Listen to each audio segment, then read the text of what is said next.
Hello, welcome. Thank you for joining us for what is sure to be a fascinating and inspiring conversation with some incredibly talented artists.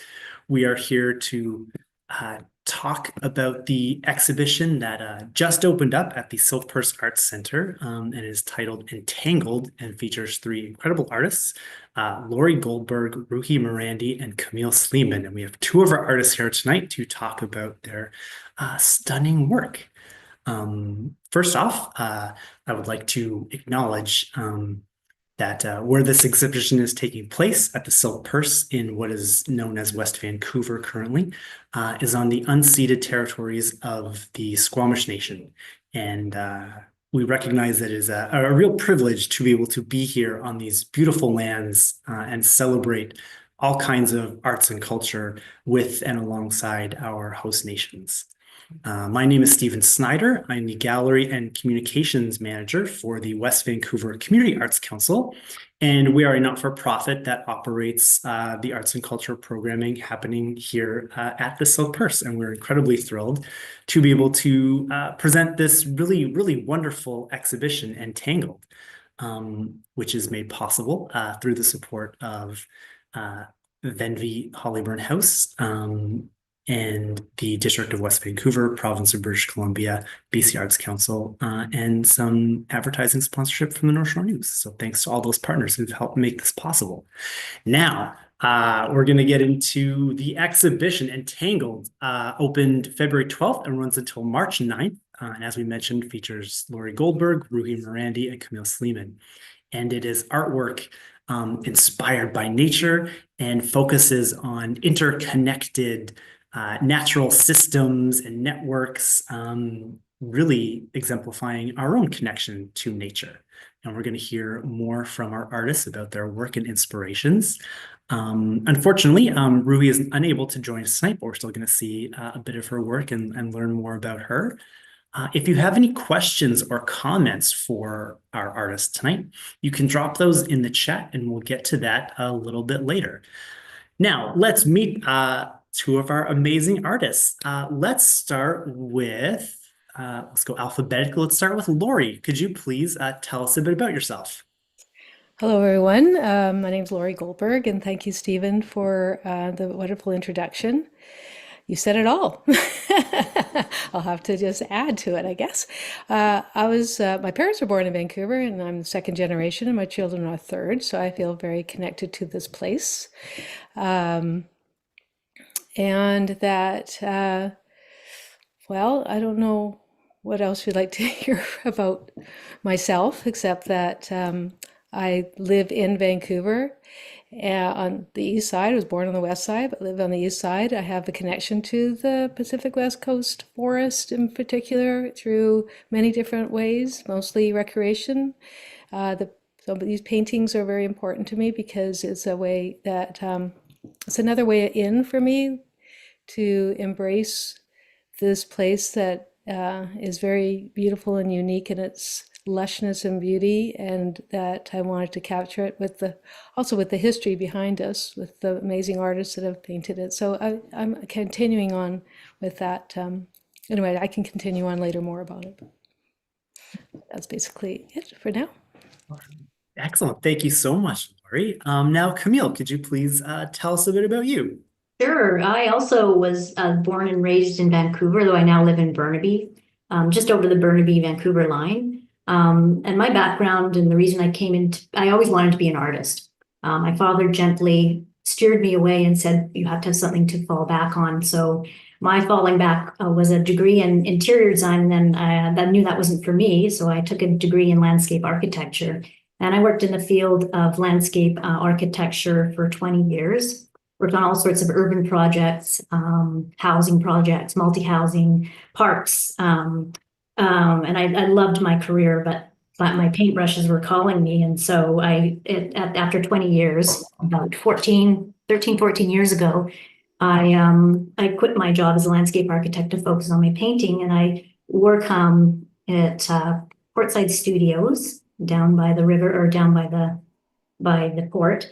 And and I paint there. And I'm interested in painting landscapes because that's what I know. That's my background, and I'm interested right now in the tangles of blackberries and things that we find making their way into the forests. So that's a little bit about me. Excellent. Thank you. Thanks both of you for sharing that. Yeah, and as you both alluded to, we're going to get to know a bit more about your artwork and your processes and your inspirations in just a little bit. But first, we're just going to take a quick little pre-recorded tour of the exhibition so everyone watching can get a little bit of a sense of what it's like.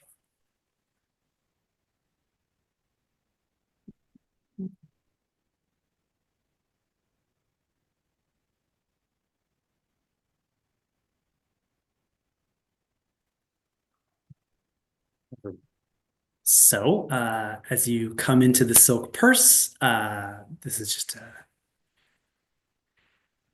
quick view of everything coming around. It's a tiny little gallery. Used to be a little seaside cottage here in West Van. So if you're coming in off of the waterfront entrance, we start off with some of Roohy Marandi's lovely sculptures. And then we move into a fantastic painting here from Lori.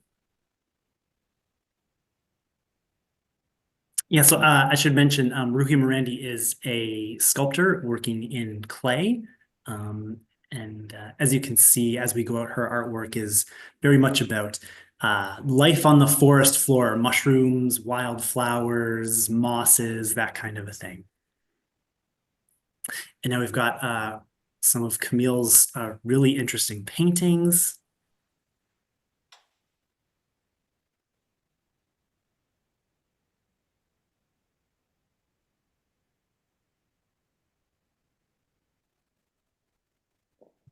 Some more of Camille's in-depth and detailed work.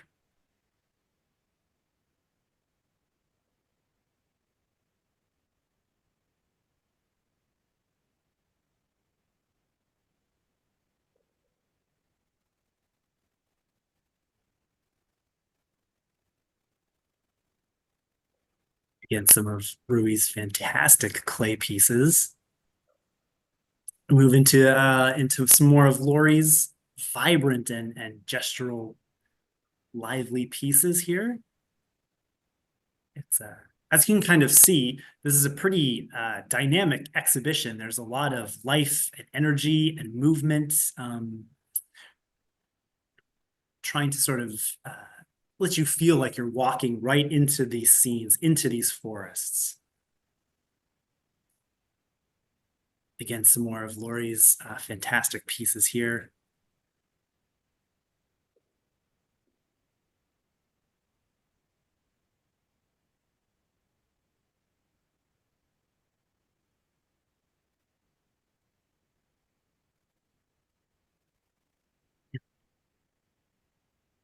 And we get our one winter scene here from Camille.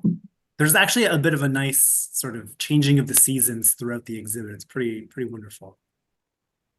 And then to finish things off, Roohy has also contributed some more functional pieces that, but still very much inspired by the leaves and the moss and the bark and all of that. So that's just a quick taste of what to expect from the show. You really have to come in and see it in person to really get enveloped in all of the lush details and textures and lighting and really work your way through all of these entanglements.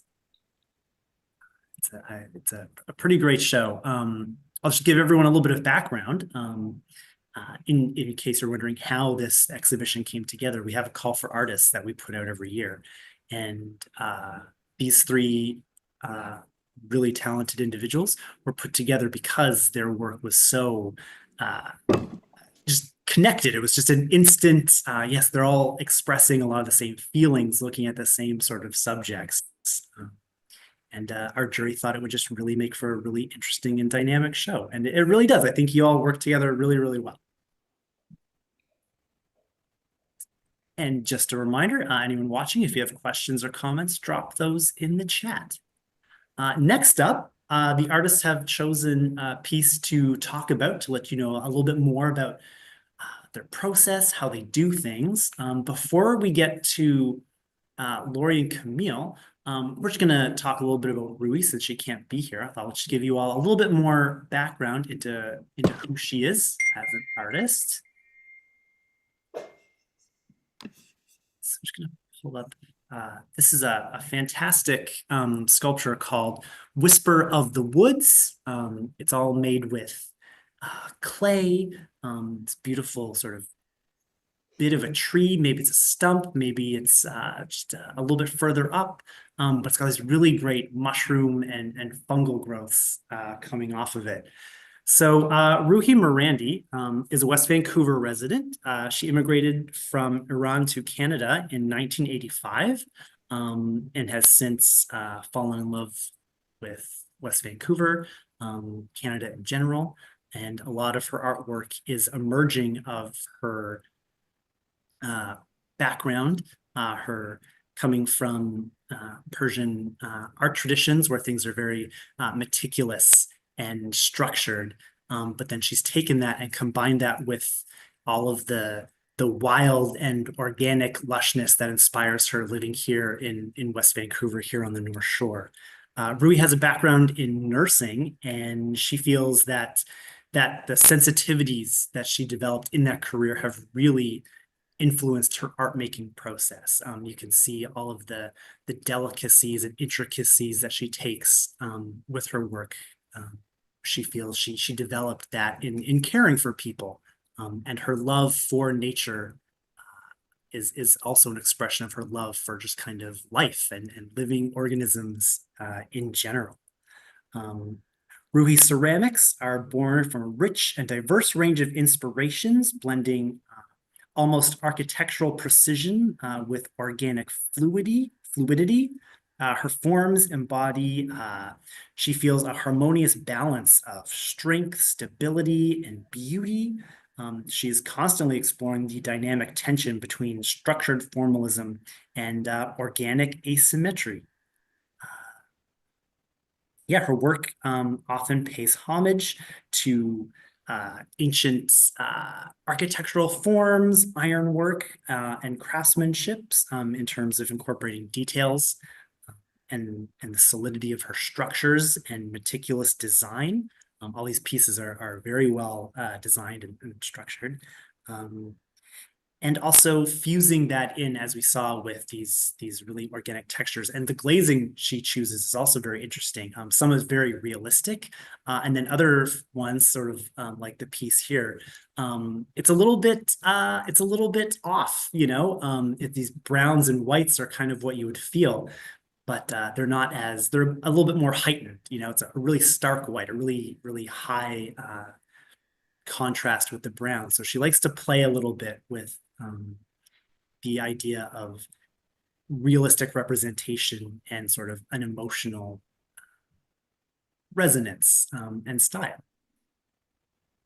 Roohy feels that in her hands, clay becomes a medium of expression, and she loves using actual nature itself, the actual clay from the earth, to pay homage to this beautiful land of beautiful scenery that she has fallen in love with. So that's just a little bit about Roohy and her work.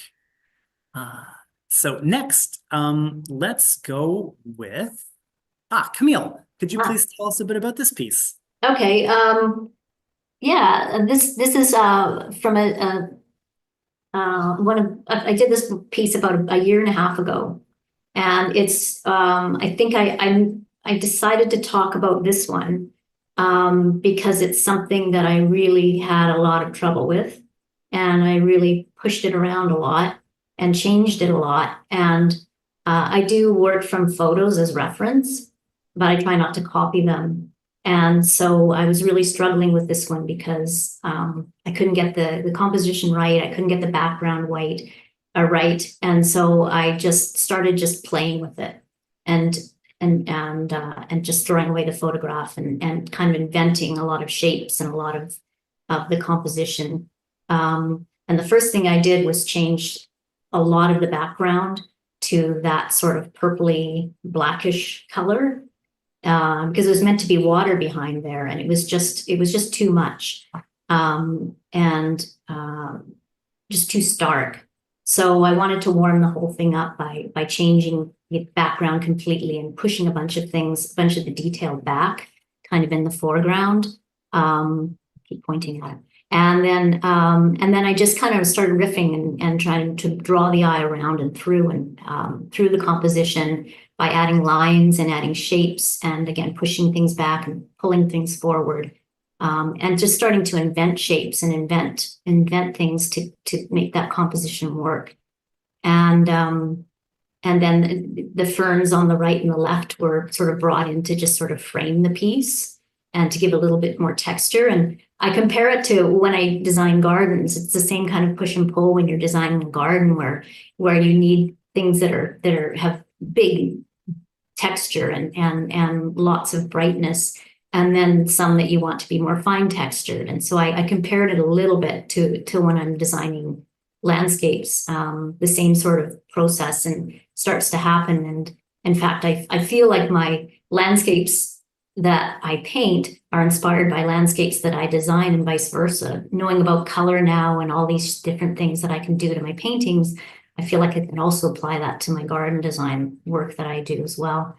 So I guess I'm just learning a lot as I go, and I'm still learning, and still enjoying it immensely, and feeling more fearless as I go, that I can just, it's only paint. A friend of mine once said to me, Camille, it's only paint.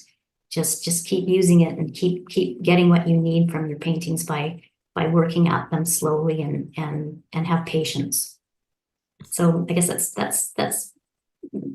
that help? Do I need more? Yes, that was wonderful. Thank Okay, you so good. much for sharing. Yeah.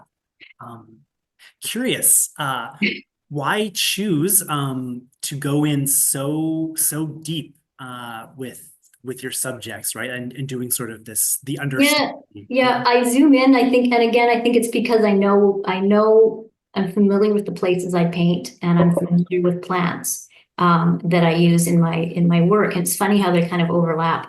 I feel like I'm designing gardens as I go when I'm painting sometimes, and it's just sort of the idea of color, texture, and form, and having just the right amount of big things, and just the right amount of delicate things, and just the right amount of upright things. It's amazing how it became, and I'm just thinking about it today and getting kind of excited, like, hey, this is sort of like garden design, and I know how to do that, so that's going to help me, and this is going to help my garden design. So yeah, that's sort of the idea. Yeah, and it's very, very detailed and intricate. Yeah. Does that also come from your background in sort of like your landscape architecture and gardening, or have you ever been tempted to go a little bit more maybe more abstracted? Oh, I am very, very slowly, and I think that adding the background, it's kind of more simplified and dark, but I'm very, very slowly trying to make my way towards something that's a little more abstract. I think I probably get carried away a little bit with the details sometimes, so that's something that I'm definitely working towards. Yeah. No, that's really interesting to hear and to see, because we had some comments from visitors who've already seen the show and have, said that they felt like, oh, I've walked through those sort of brush and plants before. I can just feel that rubbing up against my legs. Yeah, that's the other thing too, is I walk in those areas all the time. I walk at least 2 or 3 hours a day down in the woods and get ideas and take my dog out and all those kinds of things. So that's how I feel. I love the idea of being immersed in the landscape rather than standing back and looking at something in the distance.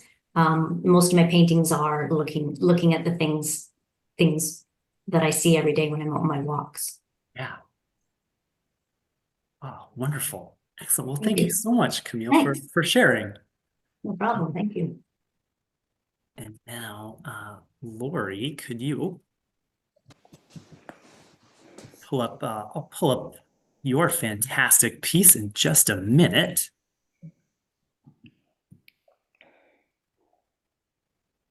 There we go.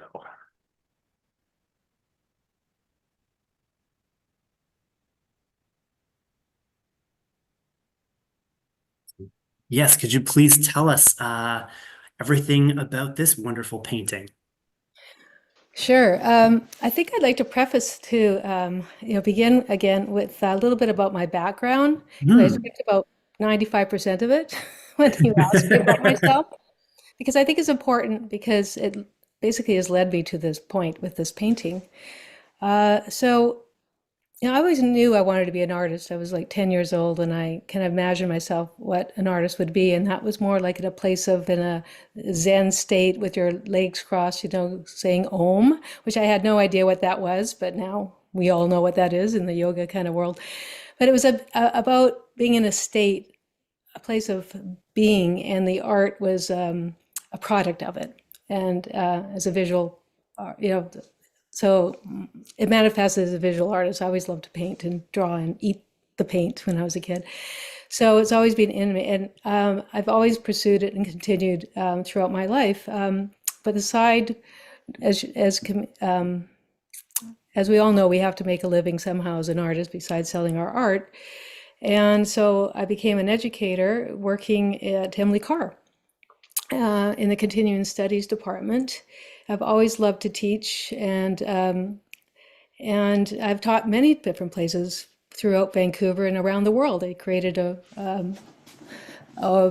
series called Beauty Spot Workshops where I took people around the world, and that was a way that I could afford to travel. But it's also an amazing experience to bring people to these beautiful spots to make art. And so throughout my teaching, it was usually about beginner acrylic painting, oil painting, and it was a lot of teaching them from I chose to use landscape from being a Canadian. I felt landscape was such an important part of our heritage, our history.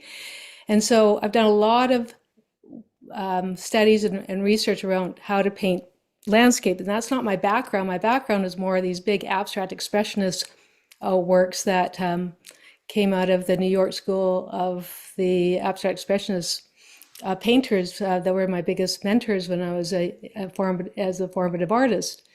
I went to school back east, and it was the first time I went to New York, and I was just blown away by these painters who were very gestural and messy. And I thought, oh my God, those are my peeps. But I was in the academic training, academic department, and I moved into the more experimental, and I started to be more expressive with my work. That was one of my first pivotal points of an artist and my development and direction of my work. The second one was going to Bali in the 80s, and I've been painting since the 80s, where I met these incredible people, the Balinese people, and in their language, they don't have the word for artists, they just are, and they're under divine obligation to make beautiful things. And I thought, well, that's me. I'm under divine obligation to make beautiful things too.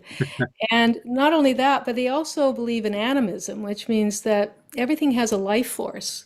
And one day I saw this fellow at the side of the street with his tools and offerings around them, and I asked him what he was doing. He's having a birthday party for his tools, and thanking them for giving him a livelihood and everything. And I thought, well, I've just never really thought about my tools, my paint, my brushes, my canvases as being anything but just materials. And I decided that that was really an important part that I was missing in the way that I made art, which is bringing life into those materials, thinking them as being alive. So that also has been a very important part of my painting process. And you can see that in this painting with its very lively, gestural, expressive, I guess, sensibility.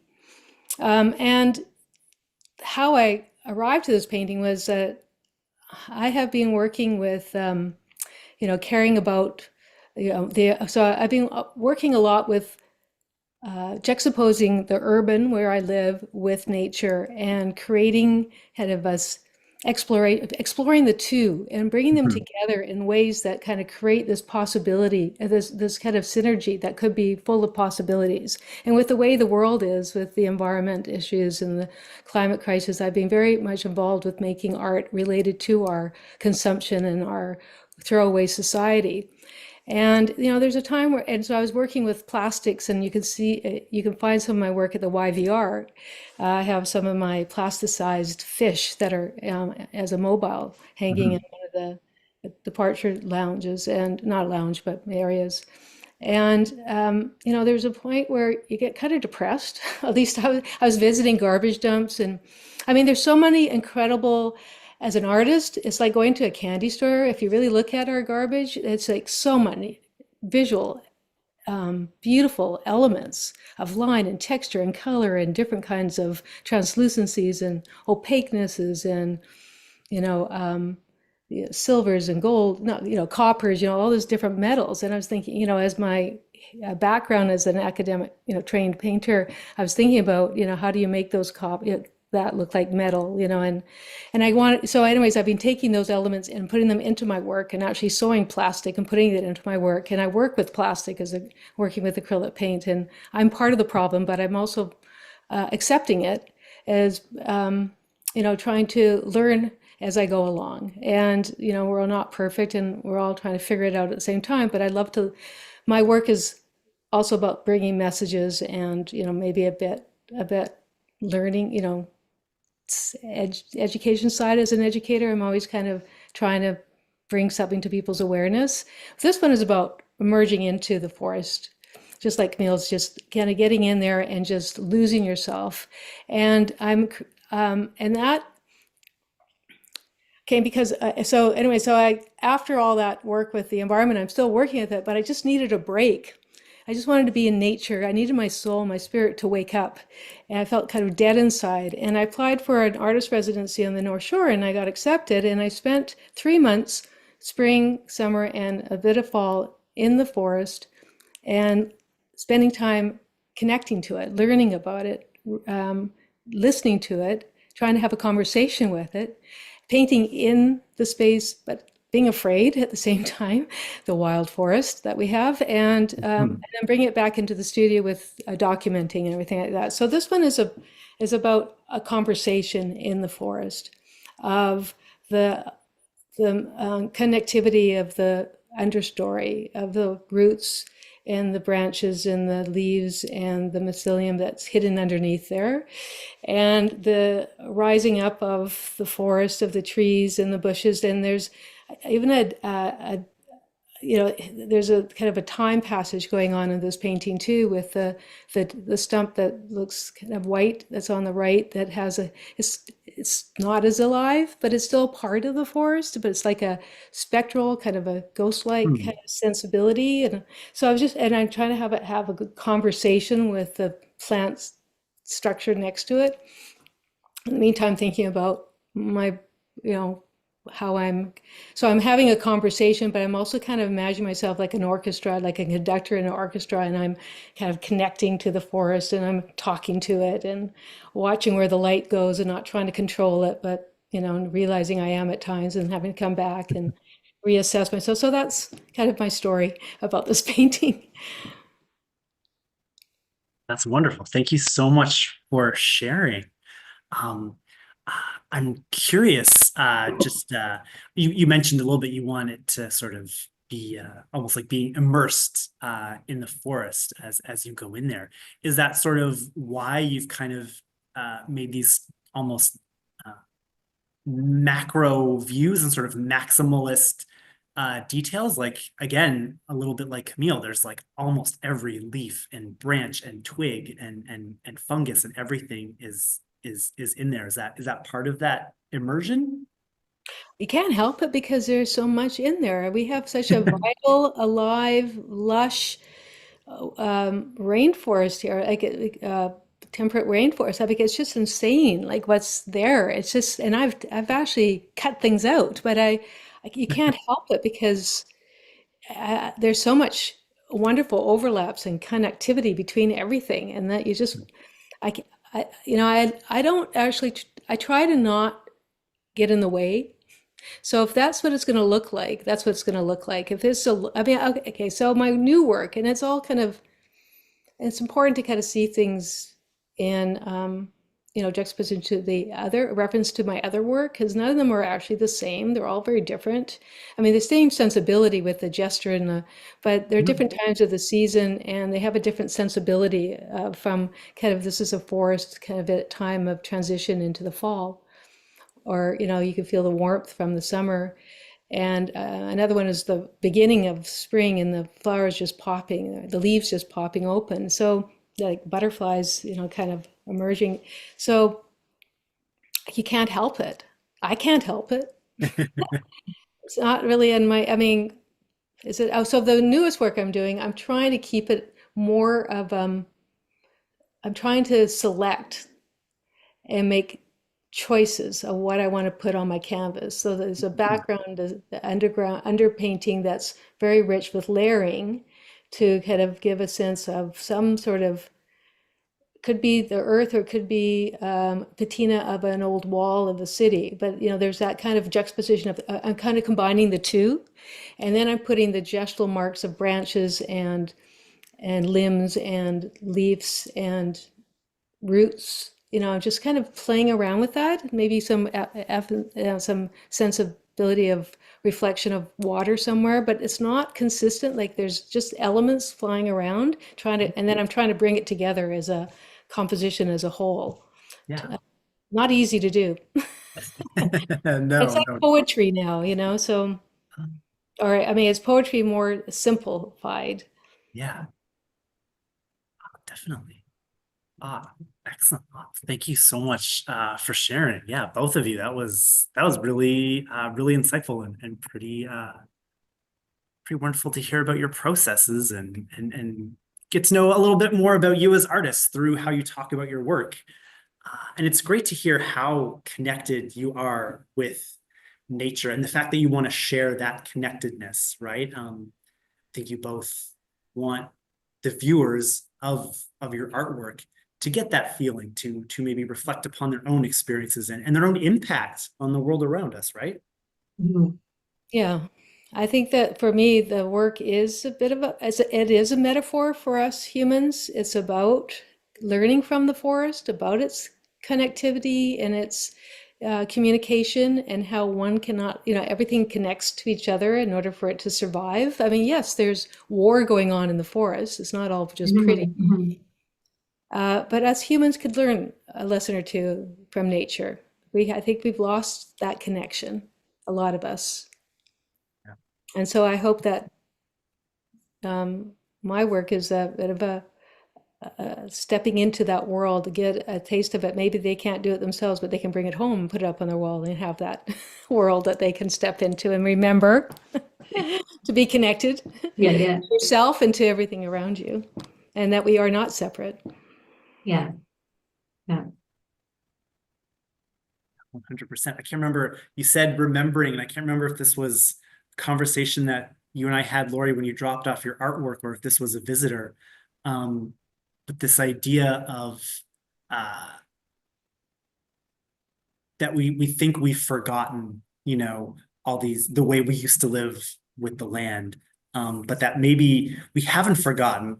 We're just in a time of slowly remembering how to do that, how to be more present with where we are.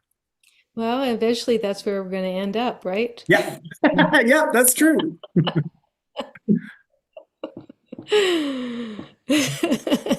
We like it or not. Yep. Yep.